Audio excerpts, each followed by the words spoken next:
বঙ্গবন্ধু এবং প্রধানমন্ত্রী শেখ হাসিনার আদর্শ যারা লালন করবে, এরা মাহফিলের স্টেজে উঠে গুন্ডামি করতে পারে না, বরং তারাও বঙ্গবন্ধু আর প্রধানমন্ত্রীর আদর্শে অনুপ্রাণিত হয়ে তারা আলেম উলামাদের কাছ থেকে সুহবত পাওয়ার চেষ্টা করে।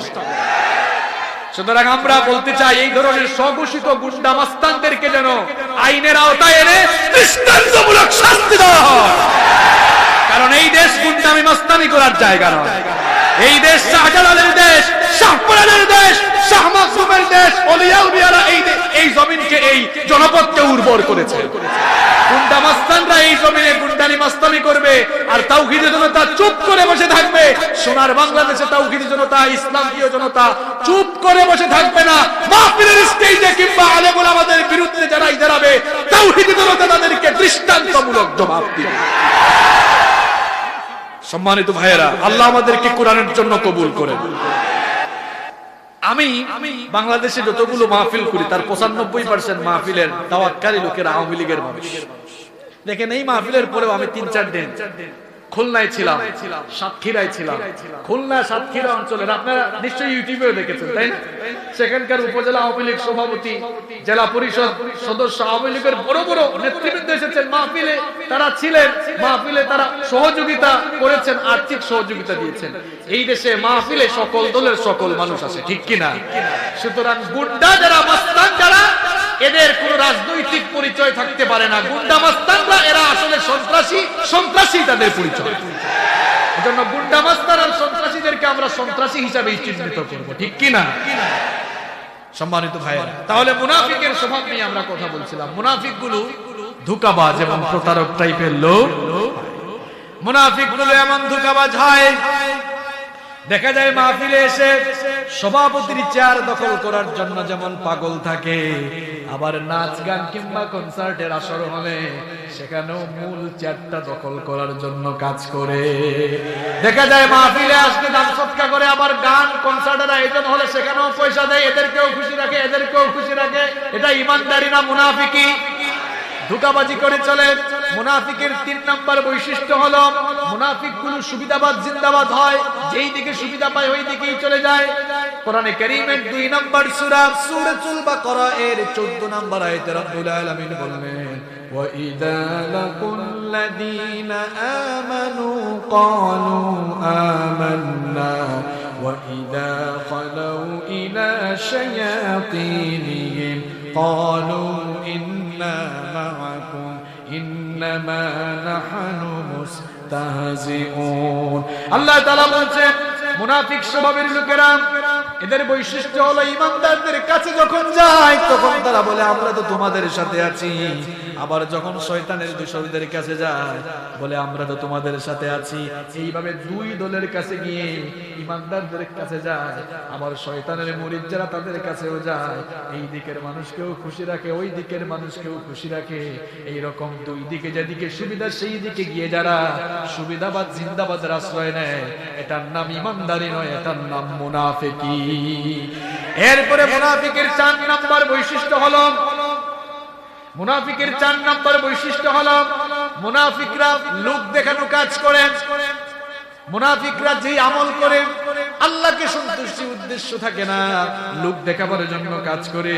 কোরআনে কারীমের 4 নম্বর সূরা সূরাতুন নিসা এর 142 এবং 43 নম্বর আয়াতে রব্বুল আলামিন বললেন, ইন্নাল মুনাফিকিনা ইউখাদিউনাল্লাহা ওয়া হুয়া খাদিউহুম ওয়া ইযা ক্বামু ইলাস সালাতি ক্বামু কুসালা ইউরাউনান নাস ওয়া লা ইয়াযকুরুনাল্লাহা ইল্লা কালিলা।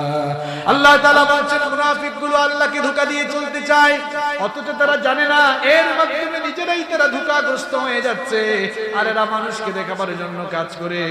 যখন তারা নামাজে দাঁড়ায়, অলস ভাবে নামাজে দাঁড়ায়, আল্লাহকে সন্তুষ্ট করার জন্য নামাজে দাঁড়ায় না, বরং মানুষকে দেখাবার জন্য তারা নামাজে দাঁড়ায়। এমন মানুষ আছে না নাই? এমন মানুষ আছে। এবার নির্বাচন আসতে কিন্তু এমন মুসল্লির সংখ্যাও বাড়ে। আমি একবার সিলেটে, আমার বাড়ি সিলেটে, জানেন আপনারা? এটা সিলেট চিনেননি আপনারা? কুম্বাই দিছিলেন আপনারা খান্দাত মানে খান্দাত মানে বুঝুন কাছে, তাই না? তা আমার এলাকায় আমি একবার দেখলাম এক লোক হঠাৎ করে টুপি পাঞ্জাবি লাগাইছে, নামাজ ধরছে। আমি বললাম কি ব্যাপার, এই লোকটাকে তো দেখলাম না। কয় সামনে সিজন তো এই জন্য। এরকম সিজনাল নামাজি আছে না? তবে বহু জনপ্রতিনিধি আছেন, বহু মেম্বার, চেয়ারম্যান, এমপি সাহেবরা আছেন 5 ওয়াক্তের নামাজ আছে না?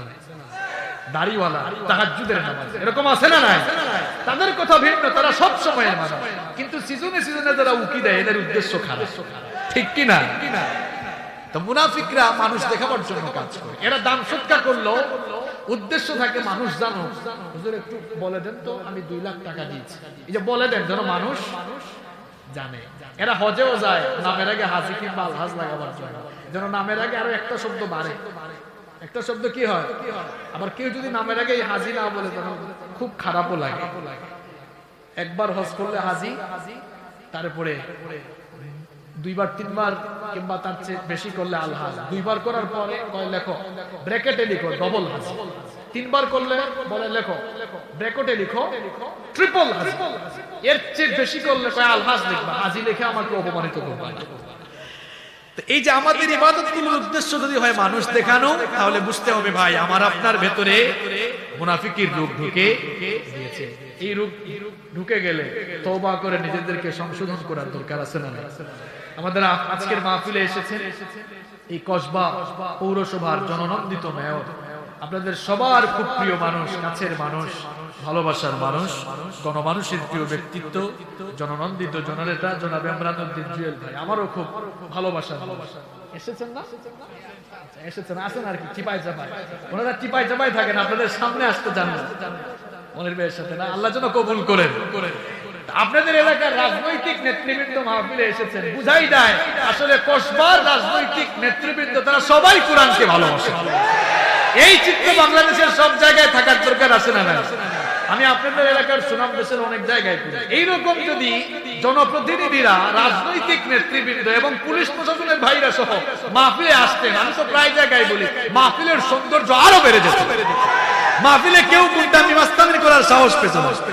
কারণ কি জানেন, আমাদের জনপ্রতিনিধি যারা এবং প্রশাসনের ভাইদের কাছে অনেকে কি কান পড়া দেয়, এই হুজুরটা কিন্তু আপনাদের বিরুদ্ধে কথা বলে, এই হুজুর সরকারের বিরুদ্ধে কথা বলে। আচ্ছা বলেন তো, বাংলাদেশের কোন হুজুর কি ক্ষমতায় যাওয়ার জন্য ওয়াজ করে?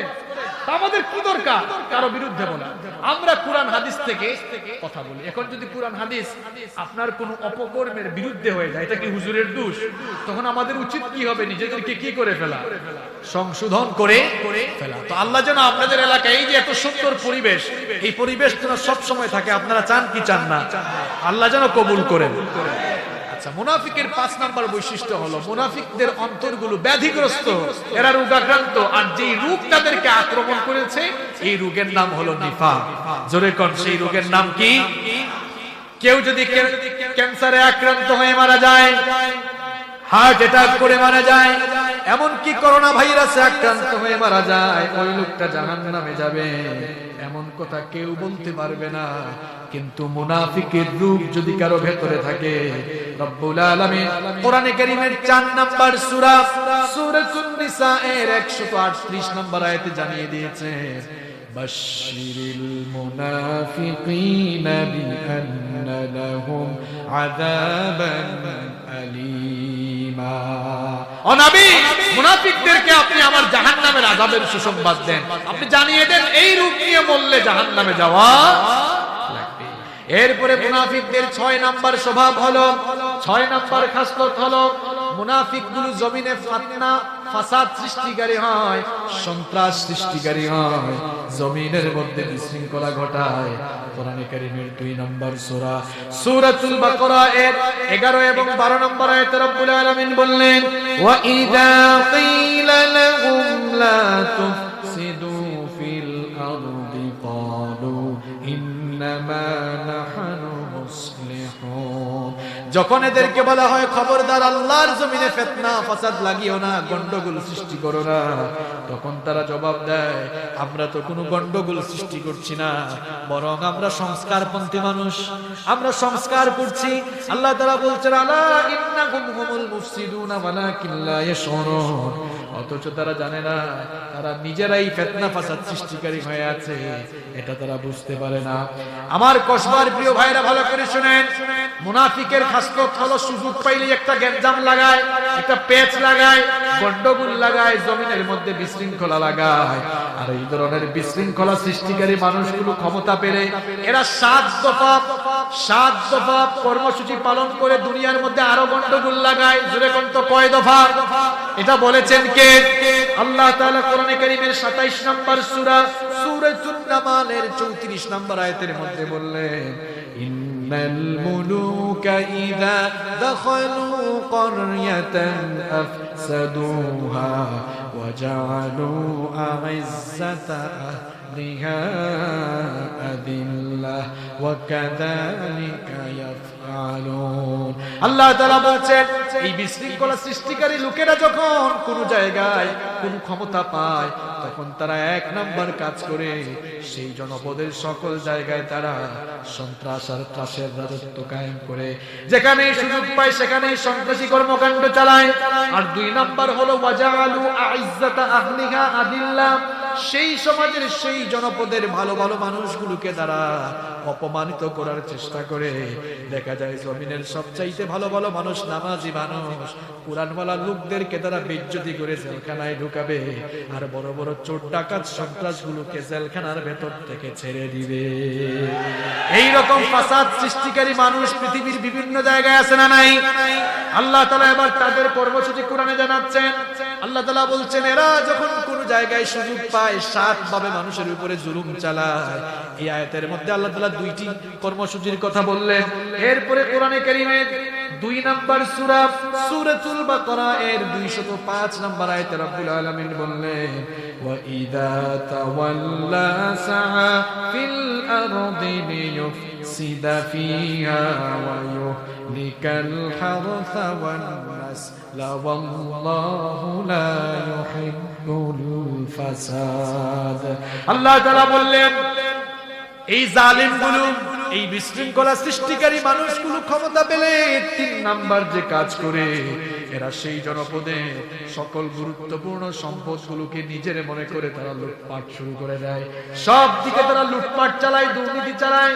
আর 4 নাম্বার হলো এরা তাদের নিজেদের স্বার্থের জন্য মানুষগুলোকে দুনিয়া থেকে বিদায় করে দেয়, মানুষগুলোকে হত্যা করা শুরু করে দেয়। আমার ভাইরা, নিজের গদির জন্য, ক্ষমতার জন্য মানুষ হত্যা করা, এটা হলো ফেরাউনের স্বভাব। রব্বুল আলামিন ফেরাউনের স্বভাব কোরআনে কারীমে তুলে দিয়েছেন, ওয়া ইদ নাজ্জাইনাকুম মিন আলি ফিরআউনা ইয়াসুমুনাকুম সুআল আযাব ইউযাব্বিহুনা আবনাআকুম ওয়া ইয়াস্তাহয়ুনা নিসাআকুম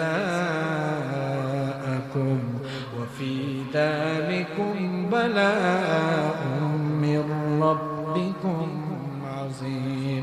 আল্লাহ তাআলা বললেন, স্মরণ করো যখন আমি বনি ইসরাইলদেরকে ফেরাউনের হাত থেকে মুক্তি দিয়েছিলাম। আর ফেরাউন তো এমন স্বৈরাচারী লোক ছিল যে তার নিজের ক্ষমতার জন্য বনি ইসরাইলের শিশু সন্তানগুলোকে ধরে ধরে জবাই করত। অন্য আয়াতে আল্লাহ ফেরাউনের স্বভাব বলেছেন, ইউকাত্তিলুনা আবনাআকুম, বনি ইসরাইলদের সন্তানগুলোকে ধরে ধরে হত্যা করে ফেলতো। আমার ভাইরা, ফেরাউন নামে দুনিয়ায় আজ কেউ নাই, কিন্তু ফেরাউনের স্বভাবের লোকেরা আজও দুনিয়ায় আছে, যারা নিজেদের ক্ষমতাকে ধরে রাখার জন্য ফেরাউনের মতো মানুষের উপরে জুলুম চালিয়ে হত্যা করে। তবে জুলুম করে বেশি দিন থাকা যায় না। অং সান সূচি তার জ্বলন্ত প্রমাণ, ঠিক কিনা? এই অং সান সূচি কয়েকদিন আগে ও ক্ষমতার চেয়ারে বসে বহু বাহাদুরি করেছিল, বহু ফডর ফডর করেছিল, আর ইচ্ছা মতো মানুষদেরকে পিটিয়েছিল, মেরেছিল। এই যে আরাকানের ভাই বোনদেরকে পিটিয়ে পিটিয়ে দেশ থেকে বের করে দিয়েছে। মানুষের উপরে এত জুলুম করেছে, তার অবস্থাও কিন্তু ভালো হয় না। এখন জেলখানার ভেতরে আছে না নাই?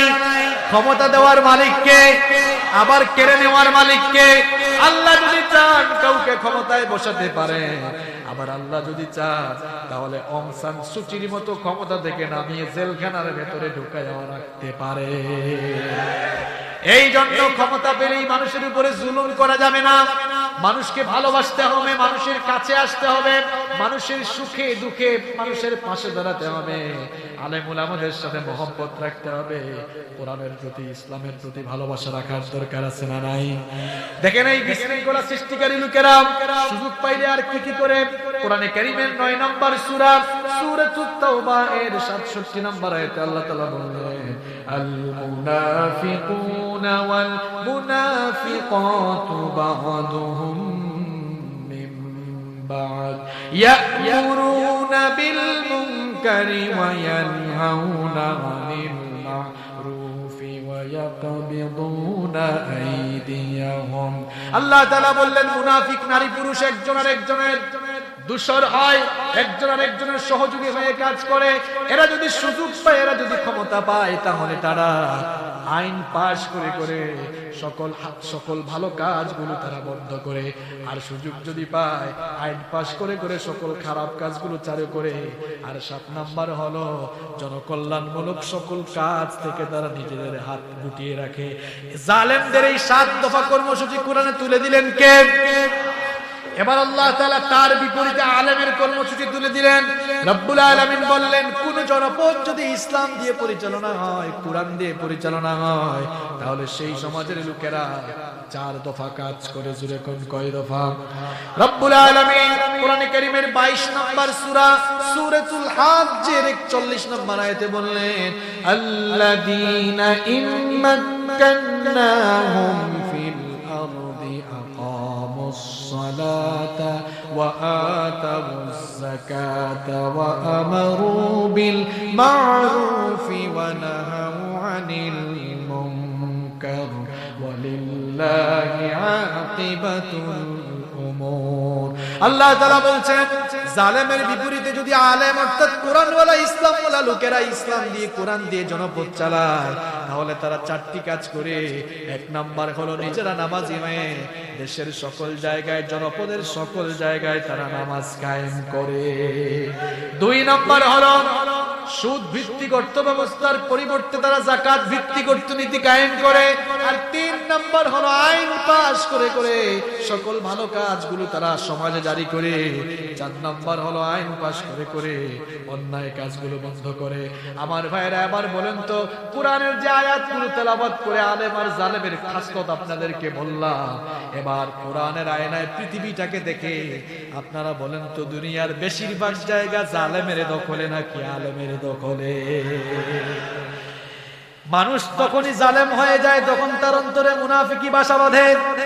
আর মুনাফিকি বাসা বাঁধলেই মানুষ কি কি জুলুম করে সেটাও কোরআনে স্পষ্ট বলে দিয়েছেন কে? এইজন্য মুনাফিকের 6 নম্বর স্বভাব হলো, মুনাফিক মার্কা স্বভাবের লোকেরা এরা ফিতনা সৃষ্টিকারী হয়, ফাসাদ সৃষ্টিকারী হয়। যখনই তারা ফাসাদ সৃষ্টিকারী হয় তখন তারা জালেম হয়ে যায়। জালেম হয়ে মানুষের উপরে জুলুম চালায়, সুযোগ পাইলেই মানুষের ক্ষতি করে, মানুষের উপরে জুলুম করে। এই জন্য জুলুম থেকে বিরত থাকার দরকার আছে না নাই? জুলুম করা এটা ইমানদারের খাসলত নাকি মুনাফিকের খাসলত? আরো আসতে বলেন। জুলুম কসমায় নাই, আছে না? এরপরে মুনাফিকের 7 নাম্বার স্বভাব হলো, মুনাফিকরা কথায় কথায় মিথ্যা বলে। কথায় কথায় কি বলে? রব্বুল আলামিন কোরআনে কারীমের 63 নম্বর সূরা সূরাতুল মুনাফিকুনের প্রথম আয়াতে বললেন, ইযা জাআকাল মুনাফিকুনা ক্বালু নাশহাদু ইন্নাকা লারাসূলুল্লাহ ওয়াল্লাহু ইয়ালামু ইন্নাকা লারাসূলুহু ওয়াল্লাহু ইয়াশহাদু ইন্নাল মুনাফিকিনা লাকাযিবুন। আল্লাহ তাআলা বললেন, আমার হাবিব, মুনাফিকরা যখন আপনার কাছে আসে, তারা এসে বলে, নিশ্চয়ই আমরা সাক্ষ্য দিচ্ছি আপনি আল্লাহর রাসূল। আপনি তাদেরকে বলেন, আল্লাহই সাক্ষ্য দিচ্ছেন আপনি আল্লাহর রাসূল। আর তারা যে মিথ্যা বলে, এটা যেন তারা জেনে রাখে, কারণ মুনাফিক মার্কা স্বভাবের লোকেরা মিথ্যা বলে।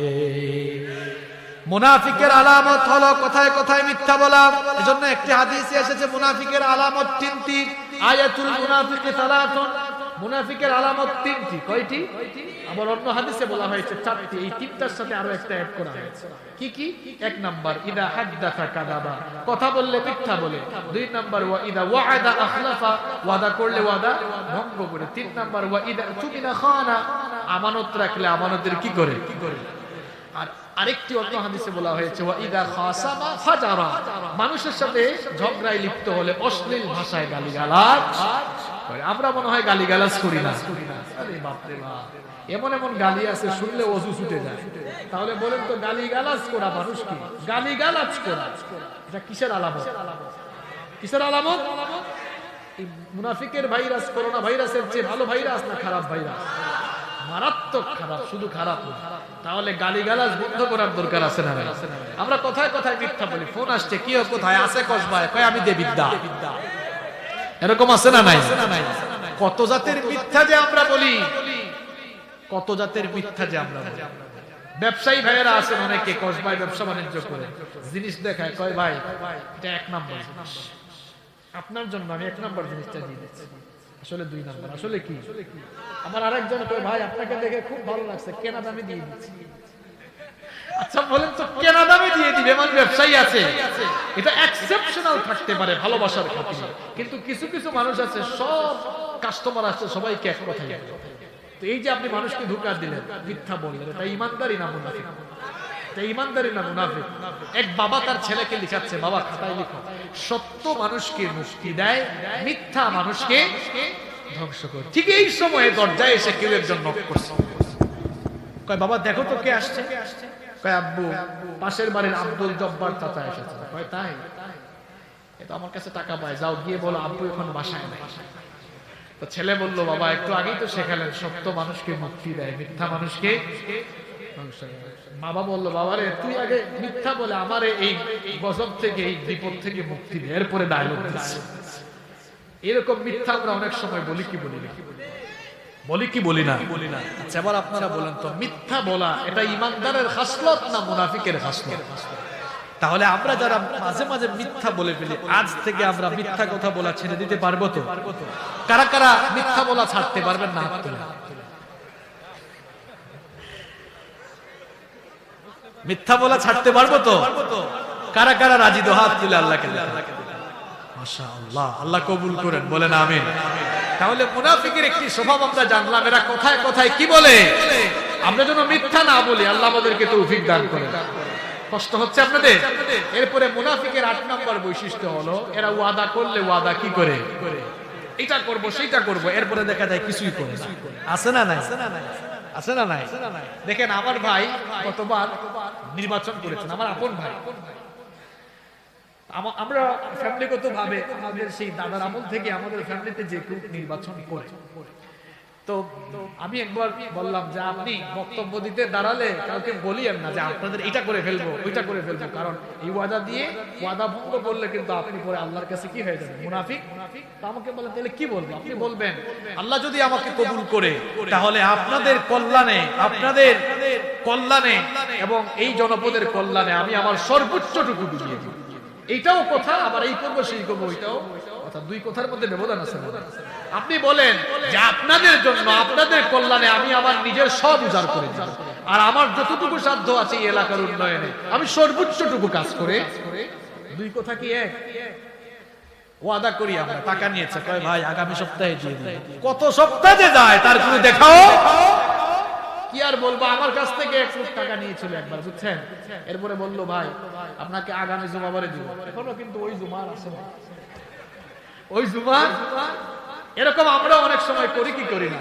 অবশ্য কসবা এমন মানুষ নাই, সব আল্লাহর আছে, মানে আরো বেশি আছে। কি মনে করেন আপনাদের এলাকার মানুষের সাথে আমার অনেক ভালো সম্পর্ক, খবর আছে না ভাই? আপনি টাকা দিতে পারছেন না, অসুবিধা কি? গিয়ে বলেন ভাই ওয়াদা করছিলাম তো দিতে পারলাম না, আরো কয়েকটা দিন সময় দেন, দিয়ে দিব ইনশাআল্লাহ। এরপরও আপনি মুনাফিকের আশ্রয় নিতে যাবেন, ওয়াদার বরখেলাপ করা যাবে না। আমরা আজ কোথায় কোথায় ওয়াদার বরখেলাপ করছি। ওয়াদা পালন কাকে বলে দেখেন, আল্লাহর নবীর সাহাবীদের সময়কার একটি ঘটনা থেকে শিক্ষা নিন। খারাপ লাগতেছে? একটা ঘটনা বলবো, শুনবেন তো? খুব সুন্দর একটি ঘটনা, এখান থেকে শিক্ষণীয় বিষয় আছে। ওমর ইবনুল খাত্তাব রাদিয়াল্লাহু আনহুর শাসন আমলে একবার এক যুবককে আদালতের কাঠগড়ায় দাঁড় করানো হলো। যুবকের অপরাধ ছিল সে একজন মানুষকে খুন করে ফেলেছে। যেই লোকটাকে খুন করা হয়েছে তার দুই ছেলে ওই যুবককে ধরে আদালতে দাঁড় করালো। এবার ওমর ইবনুল খাত্তাব রাদিয়াল্লাহু আনহু জিজ্ঞেস করলেন, কি ব্যাপার, এই যুবককে তোমরা কোন অপরাধে আমার আদালতের কাঠগড়ায় দাঁড় করিয়েছো? তারা বলল, এই যুবক আমাদের বাবাকে হত্যা করে ফেলেছে, হত্যার দায়ে আপনার আদালতে অভিযুক্ত হিসেবে তাকে আমরা হাজির করেছি। ওমর ইবনুল খাত্তাব রাদিয়াল্লাহু আনহু এবার ওই যুবককে জিজ্ঞেস করলেন, কি ব্যাপার, সত্যি কি তুমি তাদের বাবাকে হত্যা করেছো নাকি? যদি করে থাকো তাহলে কিভাবে হত্যা করেছো, ডিটেইলস বলো। যুবক এবার বলল, আমিরুল মুমিনিন, আমি খুব ক্লান্ত ছিলাম, খুব পরিশ্রান্ত ছিলাম। ক্লান্ত থাকার কারণে একটি গাছের ছায়ার নিচে বিশ্রাম নিচ্ছিলাম। হঠাৎ করে আমার চোখগুলো বন্ধ হয়ে গেল, আমার ঘুম চলে আসলো। ঘুম থেকে উঠে দেখলাম আমার পাশে আমার যে উট ছিল সেই উটটা আমার কাছে নাই। উটটাকে খুঁজতে খুঁজতে গিয়ে দেখি আমি যেই লোকটাকে আমি মেরে ফেলেছি ওই লোকটার পাশে আমার উট মরে পড়ে আছে। লোকটাকে জিজ্ঞেস করলাম, আপনি কি জানেন নাকি আমার উটটা কিভাবে মারা গিয়েছে?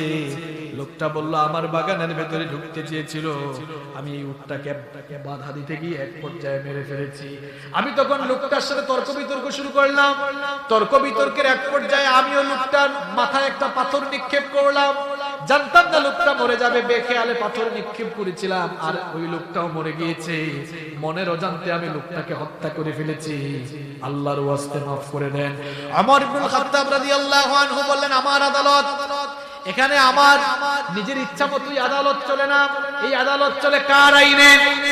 তো আল্লাহর আইন তো হলো হত্যার বদলে হত্যা। তবে তার ছেলেরা যদি তোমাকে মাফ করে দেয় ভিন্ন কথা। তিনি তাদেরকে জিজ্ঞেস করলেন, তোমরা কি ওই ছেলেটাকে মাফ করবা নাকি? তারা বলল, না, আমরা আমাদের বাবার হত্যাকারীকে মাফ করব না। এবার ওমর ইবনুল খাত্তাব রাদিয়াল্লাহু আনহু রায় দিলেন, ঠিক আছে, আগামী জুমার দিনে জুমার নামাজের পরে তোমার মৃত্যুদণ্ড বাস্তবায়ন করা হবে। এখন বলো, মরার আগে তোমার কোনো ইচ্ছা আছে নাকি? লোকটা তখন বলল, যুবক তখন বলল, আমিরুল মুমিনিন, আমাকে মৃত্যুদণ্ড দিলেও আমার কোনো আপত্তি নাই, তবে আমি আপনার কাছ থেকে কিছু সময় চাচ্ছি, কারণ আমার পরিবারের কিছু আমানত আমার কাছে আছে, কিছু লোক আমার কাছে আমানত দিয়েছে, সেই আমানতগুলো আমি ফিরিয়ে দিতে যাব। আর আপনার কাছে ওয়াদা করছি, আমি ওয়াদা করে যাচ্ছি, মৃত্যুদণ্ড বাস্তবায়নের আগে জুমার দিনের আগে আমি এসে হাজির হব। ওমর ইবনুল খাত্তাব রাদিয়াল্লাহু আনহু বললেন, না না, এমনি এমনি তো তোমাকে ছাড়া যাবে না, তবে তোমার পক্ষে কেউ যদি জিম্মাদারি গ্রহণ করে তবেই তোমাকে ছাড়া যাবে। এবার ওই যুবকের পক্ষে কেউ জিম্মাদারি গ্রহণ করে না।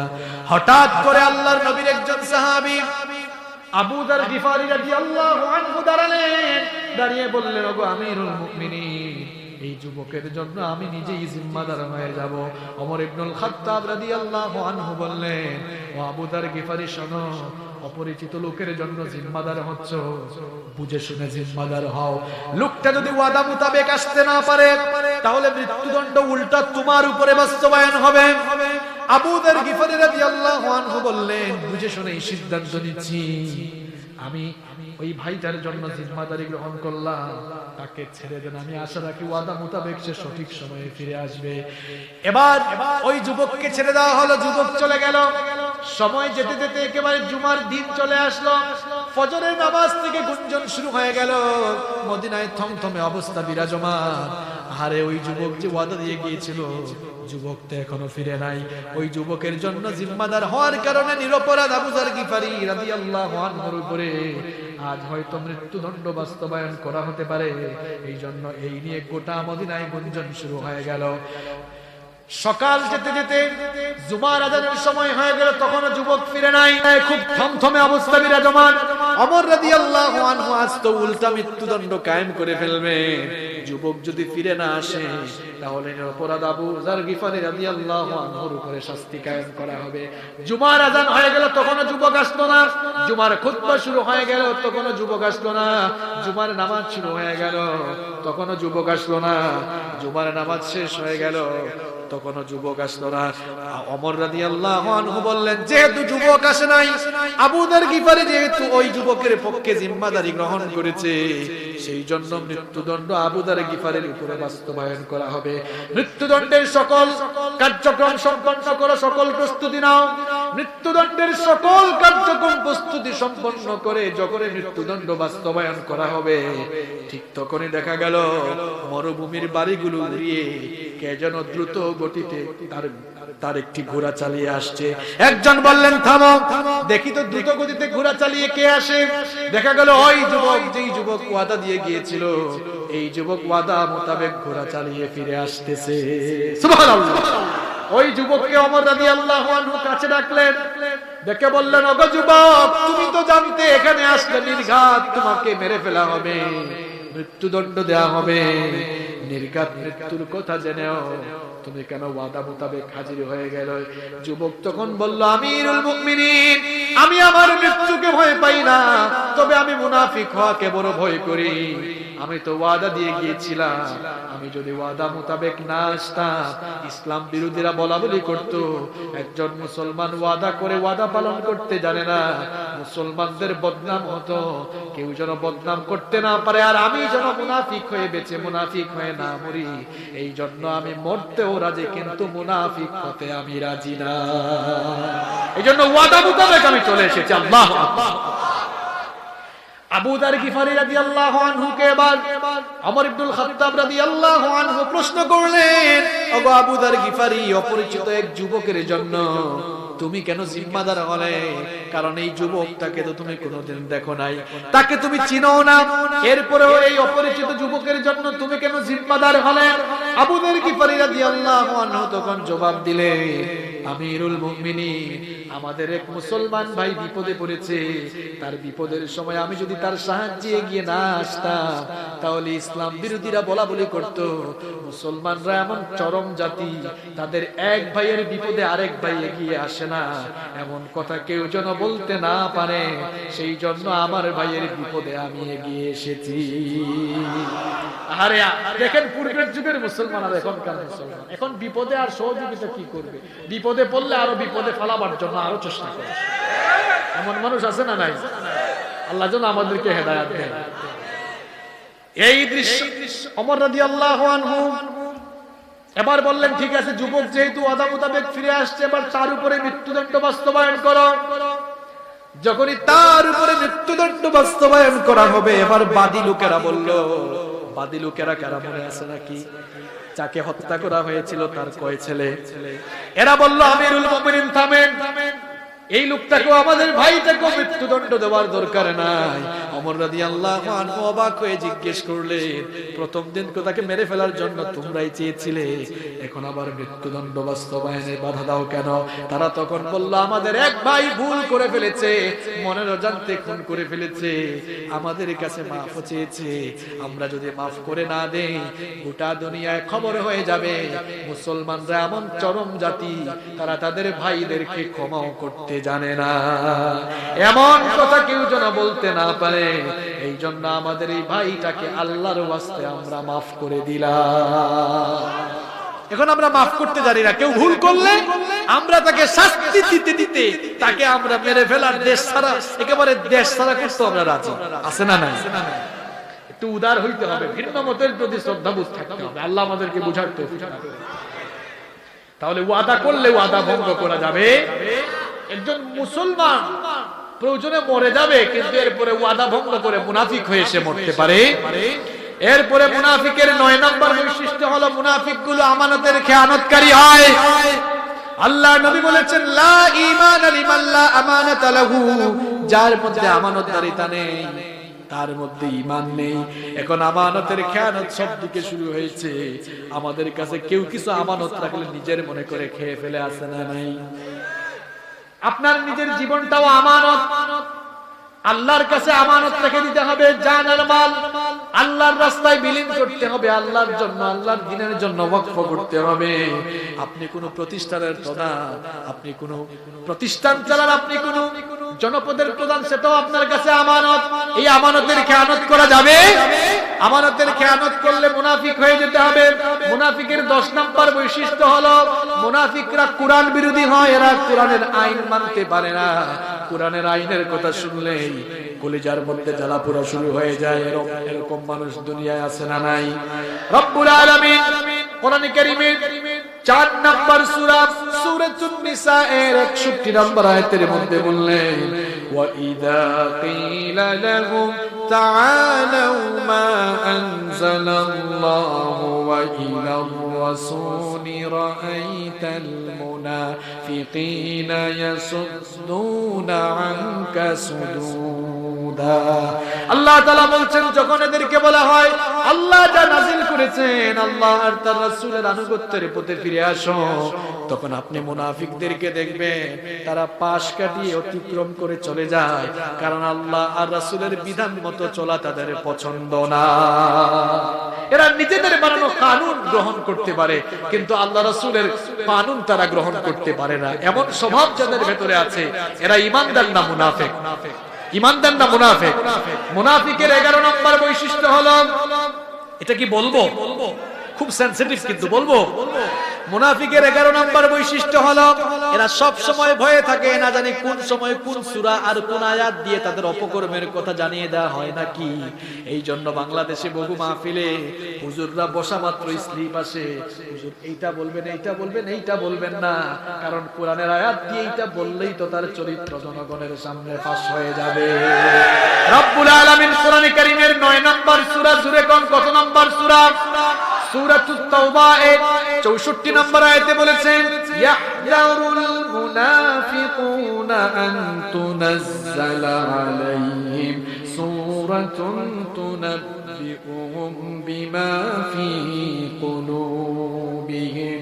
আল্লাহ তাআলা বলছেন মুনাফিকরা সব সময় ভয়ে থাকে, আতঙ্কে থাকে, কোন সময় কোন সূরা কিংবা আয়াত নাজিল হয়ে তাদের চরিত্র ফাঁস হয়ে যায় কিনা।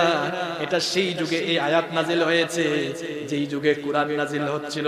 আল্লাহর নবীর সময়ের মুনাফিকরা সব সময় আতঙ্কে থাকতো, না জানি কোন সময় মুহাম্মদ করেন সাল্লাল্লাহু আলাইহি ওয়াসাল্লামের উপরে আয়াত নাজিল করে আমাদের মুনাফিকি চরিত্র ফাঁস হয়ে যায় কিনা।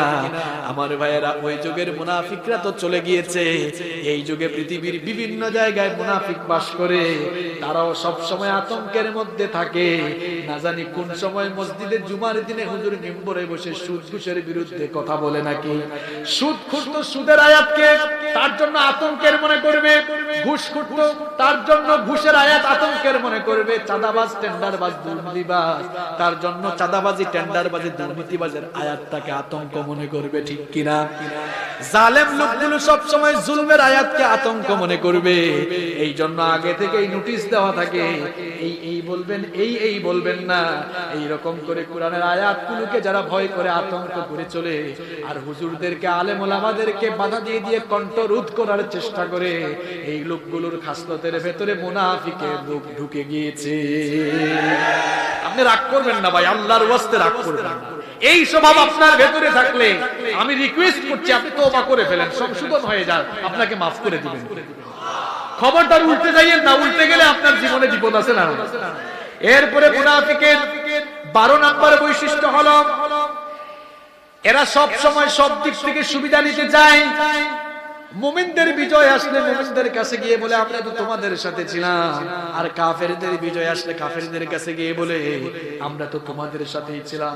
কোরআনে কারীমের 4 নম্বর সূরা সূরাতুন নিসা এর 141 নম্বর আয়াতে রব্বুল আলামিন বললেন, আল্লাযীনা ইয়াতারাব্বাসুনা বিকুম ফাইন কানা লাকুম ফাতহুম মিনাল্লাহি ক্বালু আলাম নাকুম মাআকুম ওয়া ইন কানা লিল কাফিরিনা নাসীবুন ক্বালু আলাম নাস্তাহওয়িয আলাইকুম ওয়া নামনাকুম মিনাল মুমিনিন।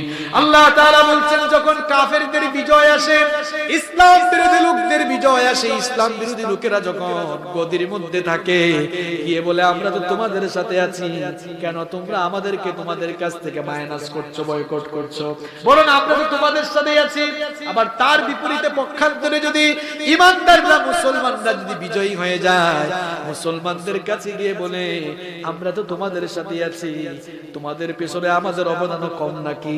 সুতরাং আমাদেরকে তো ফালাতে পারবা না। এদিকেও থাকে ওইদিকেও থাকে, এটা ঈমানদারি না মুনাফিকি? কোরআনে কারীম এরপরে মুনাফিকের 13 নম্বর বৈশিষ্ট্য হলো এরা সব সময় ঈমান আর ঈমানি আন্দোলনকে ভয় করে চলে। কোরআনে কারীমের 9 নম্বর সূরা সূরাতুত তাওবা এর 42 নম্বর আয়াতে রব্বুল আলামিন বললেন, লাউ কানা আরাদান করিবান ওয়া সাফারান কাসিদান লাত্তাবাউকা ওয়ালাকিন বাউদাত আলাইহিমুশ শুক্কা। তাবুকের যুদ্ধে যারা অংশগ্রহণ করে নাই সেই সকল মুনাফিকদের চরিত্র আল্লাহ এই আয়াতে বলছেন। ওই মুনাফিকগুলো নবী করিম সাল্লাল্লাহু আলাইহি ওয়াসাল্লামকে বলেছিল, সফরটা যদি কাছের আর নিরাপদ হতো, সহজ হতো, তাহলে আমরা আপনার সঙ্গে সঙ্গী হতাম। এই যুগেও কিছু মুনাফিকেরা আছে, যখন ঈমান আর ইসলামের উপরে আঘাত আসে, ঈমান আর ইসলাম রক্ষার আন্দোলনে ঘর থেকে বের না হয়ে মুনাফিকের মতো ঘরে বসে থাকে। এই যে ঈমান ইসলাম রক্ষার আন্দোলনে কথাও বলে না, চুপচাপ থাকে, একটু বের হয় না, একেবারে মুখে তালা লাগিয়ে দিয়েছে, এগুলো হলো মুনাফিক, এগুলো হলো বুবা শয়তান। আল্লাহর নবী বলেছেন, আস-সাকিতু আনিল হাক্কি ফাহুয়া শাইতানুল আখরাস। হক কথা বলা থেকে যারা চুপ থাকে এগুলা হলো বুবা শয়তান। এগুলা কি শয়তান? বুবা শয়তান। মুনাফিকের 14 নম্বর স্বভাব হলো এরা মুসলমানদের বিপদ আপদে খুশি হয়। নামাজি লোকরা বিপদে পড়লে খুশি, কুরআনওয়ালা লোকরা, ইসলামওয়ালা লোকেরা বিপদে পড়লে তারা তলে তলে হাসে, তলে তলে খুশি হয়। কোরআনে কারীমের 3 নম্বর সূরা সূরা আলে ইমরানের 120 নম্বর আয়াতে রব্বুল আলামিন বললেন, ইন তামসাসকুম হাসানাতুন তাসুহুম ওয়া ইন তুসিবকুম সাইয়্যাতুন ইয়াফরাহু বিহা ওয়া ইন তাসবিরু ওয়া তাত্তাকু লা ইয়াদুররুকুম কাইদুহুম শাইআ ইন্নাল্লাহা বিমা ইয়ামালুনা মুহীত। আল্লাহ তাআলা বললেন, যখনই ঈমানদাররা কোন বিপদ আপদের সম্মুখীন হয়, কোন বালা মুসিবতের সম্মুখীন হয়, যখনই গোটা বিশ্বের কোথাও মুসলমানরা মার খায়, তখন তারা অন্তরে অন্তরে দিলে দিলে তলে তলে খুশি হয়। এরকম আছে না নাই? কাফের মুশরিকরা মার খেলে, কাফের মুশরিকরা পরাজিত হলে তারা বরং তাদের অন্তরে খারাপ লাগে। এটা হলো মুনাফিকি স্বভাব। মুনাফিকের 15 এবং সর্বশেষ বৈশিষ্ট্য হলো কোরআনে কারীমের 2 নম্বর সূরা সূরাতুল বাকারা এর 13 নম্বর আয়াতে রব্বুল আলামিন বললেন, ওয়া ইযা কিলা লাহুম আমিনু কামা আমানান নাসু ক্বালু আনুমিনু কামা আমানাস সুফাহা আলা ইন্নাহুম হুমুস সুফাহা ওয়ালাকিন লা ইয়ালামুন। মুনাফিকদের স্বভাব হলো তারা নিজেদেরকে খুব চালাক মনে করে, খুব বুদ্ধিমান মনে করে, এজন্য নিজেরা খুব ভাবসাব নিয়ে চলে, একটু স্মার্টনেস বাহ্যিক ভাবে দেখায়। আল্লাহ তাআলা বলছেন এরা নিজেরা নিজেদেরকে চালাক মনে করে, কিন্তু আল্লাহ তাআলা বলছেন এরা চালাক নয়, এরা হলো নির্বোধ। তাহলে মুনাফিকের কয়টা বৈশিষ্ট্য আমরা আজকে জানলাম?